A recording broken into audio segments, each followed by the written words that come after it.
Time now for a look at the day's business news, and Yuka Roya joins me on set. Hi, Yuka. Hi, Angela. So, lots of summits coming up. The APEC summit kicking off in Peru, and that's ahead of next week's G20 in Brazil. That's right. Well, let's have a look at the APEC summit first. The Asia-Pacific Economic Cooperation brings together 21 economies representing 60% of global GDP. Among the leaders attending is Chinese President Xi Jinping, as Beijing tries to boost ties with Latin America, a major source of minerals and other commodities that are key to supporting China's industry and food supply. Xi's first order of business in Lima is to attend the inauguration of the Chancay port, a majority Chinese-owned megaport that's expected to become a major shipping hub for China's Belt and Road Initiative. Chinese e-commerce firms, meanwhile, have also made massive inroads into Latin America, particularly in fast fashion, and that has some troubling implications both on carbon emissions and on the domestic retail sector. Brian Quinn has more.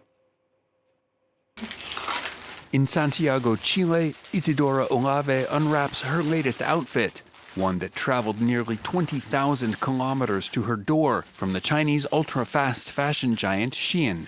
If I want to buy something from a store in the mall, I still buy it online. And these stores like Shein have things that aren't always available in stores. Her order cost just $15, half the price of similar goods at local retailers. Brands like Shein, Temu, and AliExpress are expanding their reach across South America. Latin Americans spent $122 billion on e-commerce in 2022. That figure is expected to hit $200 billion by the end of next year, a worrying sign for the continent's retail economy. The prices are very competitive compared to national retailers, and that's the point. Many people who like fashion only have a certain amount of money to spend. Around the world, a flood of low-value shipments from China is adding to the fashion industry's already massive carbon footprint. At roughly 10% of global emissions, it's more than all international flights and maritime shipping combined. It's also overwhelming customs enforcement. Santiago Airport's checkpoint has seen the number of parcels it scans rise by tenfold in just 5 years. We are seeing more imports attempting to evade duties, taxes, and also associated crimes such as drug trafficking, industrial property violations, among others. Chile and Brazil have both eliminated tax exemptions for low-value shipments in a bid to clamp down on the situation. But analysts say the company's recipe of addictive social media marketing and ultra-low prices will be difficult to counter. Now, we all know the Japanese work really hard, Yuka, but apparently some of them are working so hard they're not getting any sleep. Yeah, lots of them indeed. People fast asleep in their seats on public transport are actually a common sight in Tokyo as they use their commuting time to catch up on slumber. But now the public is becoming increasingly aware of the importance of sleep, and that's creating new business opportunities. Our team in Tokyo has been finding out. It's a common sight in Japan. Tired commuters taking a quick nap on their way to work, and for good reason. Almost 40% of Japanese people sleep less than 6 hours a night. Many Japanese people try to rest, well, whenever they can. Some even sleep standing up.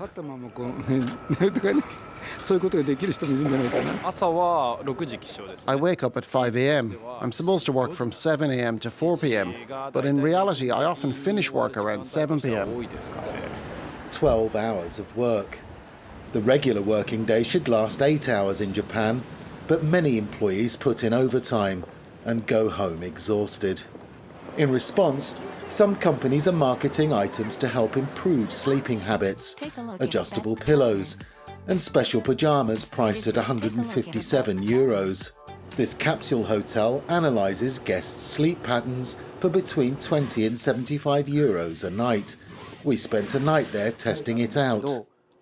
Based on the data, I'd say you're in excellent health. This hotel has turned sleep into a business opportunity. The number of guests has increased fivefold in 3 years. We offer a service entirely focused on sleep. We collect data on the quality of our clients' rest and provide it to them. The sleep market here is worth nearly 40 million euros a year, proof that Japanese society, where sleep was long considered a sign of laziness, is changing. I think it's good that Japanese society is becoming increasingly aware of the importance of sleep.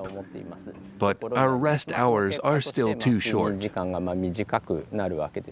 Japan's sleep technology market is expected to triple in size over the next 2 years, as its tired citizens strive to get their recommended 8 hours a night. Let's have a quick check on the markets now. Wall Street is pulling back as a post-election rally slowed further.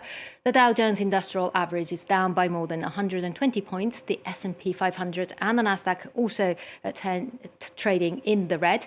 Electric car company Tesla is down by about 5%, and its rival Rivian nosedived, giving up most of the previous day's strong gain, as reports say Donald Trump's team is planning to do away with Joe Biden's tax credit for EVs. European markets rose earlier today. Frankfurt's DAX and Paris's CAC 40 both gained more than 1.3% on some optimistic corporate results. In London, Burberry's stock jumped nearly 20% to an all-time high after the fashion house announced a massive overhaul to turn around the ailing business. And then this amazing story. In California, a bear caught on camera going into a luxury car, and he set off the alarm. Yeah, I mean, it's a very strange sounding story, isn't it? And it sent off alarms not for the right reasons, but not for potential dangers to residents, but for a possible fraud. Now, 4 people in the Los Angeles area were arrested on Wednesday after the California Insurance Department carried out Operation Bear Claw.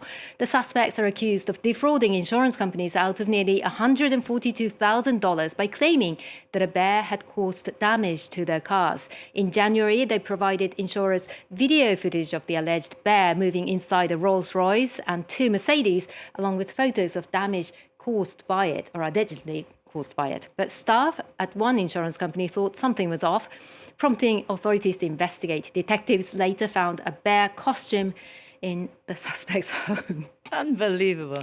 Thanks very much, Yuka. Yuka Roya there, ending with the business news. That's it from us for now. We'll be back after a short break.